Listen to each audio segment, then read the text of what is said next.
So you did it. You saved up your first $1,000. That's a huge deal. But now comes the really tricky part, right? What do you actually do with it? Well, in this explainer, we're going to cut right through all that confusion and compare 3 super popular but totally different places you could put that money to work. Yeah, hitting that first 1K is an awesome milestone, but honestly, it can feel a little paralyzing. You want to make that money grow, but the investing world is just so noisy.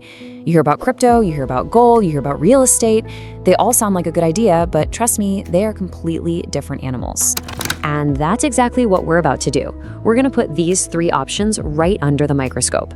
We'll look at the good, the bad, and most importantly, how you can actually get started in each one with just that first $1,000. All right, first up, the new kid on the block, the digital Wild West, cryptocurrency. This is the one you always hear about, right? The one that's making people millionaires overnight, but also the one that comes with some pretty serious warning labels. And here's the deal in a nutshell. The promise of crypto is absolutely massive. We've all seen the stories of coins just exploding in value, but that potential is tied directly to some seriously extreme volatility. We're talking about your investment swinging up or down 10, 20, maybe even 30% in a single day. It's a real roller coaster. So how do you even get a piece of this action? You know, a decade ago, it was super complicated. But today, it's actually pretty easy. You don't have to buy a whole Bitcoin for tens of thousands of dollars. With your $1,000, you can just go onto a regulated online exchange and buy a little piece, a fraction of a big coin like Bitcoin or Ethereum.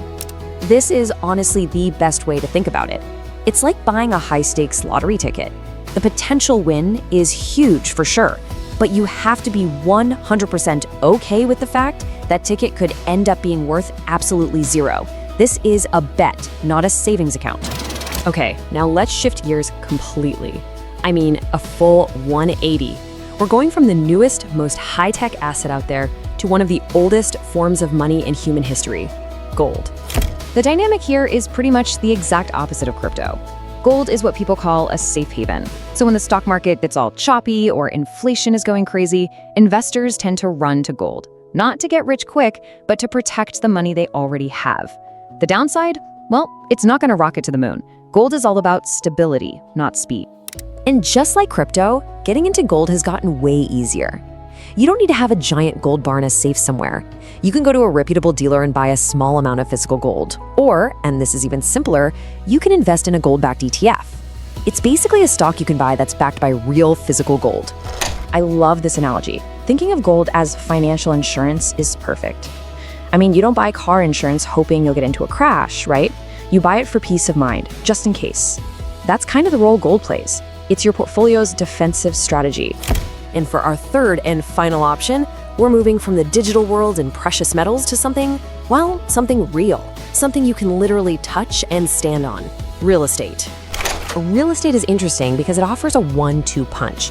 The promise isn't just that the property itself could go up in value over time, but it can also generate a steady income stream from rent. The catch, though, is that real estate is illiquid, which is just a fancy way of saying you can't sell it in 5 seconds with a click of a button. And of course, its value can take a hit if the economy slows down. So obviously you can't buy a house for $1,000. So how do you get in? Well, you can invest in something called a REIT. That's a real estate investment trust. Just think of it like a big company that owns and manages a bunch of properties, like apartment buildings, shopping malls, or offices. And you can buy a share of that company. You get the potential growth, and you usually get paid a piece of the rent they collect. And this is just a brilliant way to picture it. When you invest in a REIT, you become a tiny landlord. You're owning a small piece, like one brick in a huge skyscraper, and you get all the benefits of property ownership without having to buy the whole building or deal with calls about a leaky faucet. Okay, so we've walked down all 3 paths. We've seen crypto, gold, and real estate. Now, for the most important part, let's put it all together so you can figure out which one of these might actually make sense for you.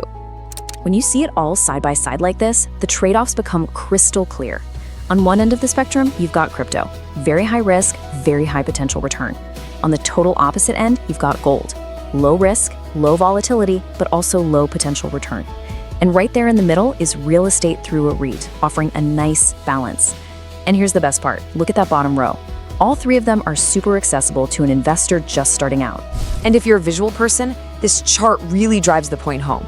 Look at that. The path you pick isn't just about how much money you could make, it's about how much risk you're willing to handle. How much of a drop can you see in your account before you start to panic? That's a really important question.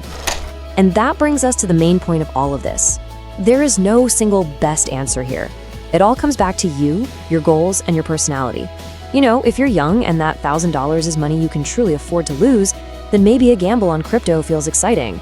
But if you're saving for something specific in the next few years, the stability of a REIT or gold is probably a much smarter move. So the real question isn't which one is best, it's which one is best for you.